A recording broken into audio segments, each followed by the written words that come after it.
নিষিদ্ধ ঘোষিত সংগঠন ছাত্রলীগ রাজধানীর ধানমন্ডিতে বিক্ষোভ মিছিল করেছে।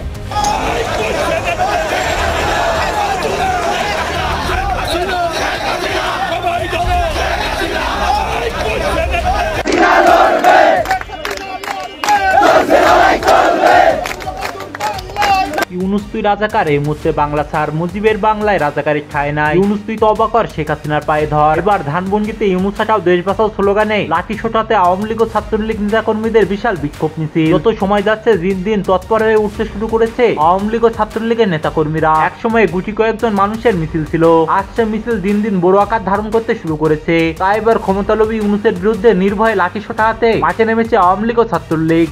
5 আগস্টের পর অর্থাৎ আওয়ামী লীগ সরকারের পতনের পর থেকে দেশে নিরাপত্তা নেই, অস্বস্তিকর পরিবেশ সৃষ্টি হয়েছে, এমনই কথা বলছে আম জনতা। আওয়ামী লীগ সরকারের সময় ভালো ছিলেন না, এখন ভালো আছে? এখন কোনো ক্রমেই ভালো নাই। আওয়ামী লীগের সময় আমরা ভালো ছিলাম, জিনিসপত্রের দামও সস্তা ছিল এবং মানুষের মনে একটা স্বস্তি ছিল, কিন্তু এখন সেই বিষয়টা নাই, একদম নাই।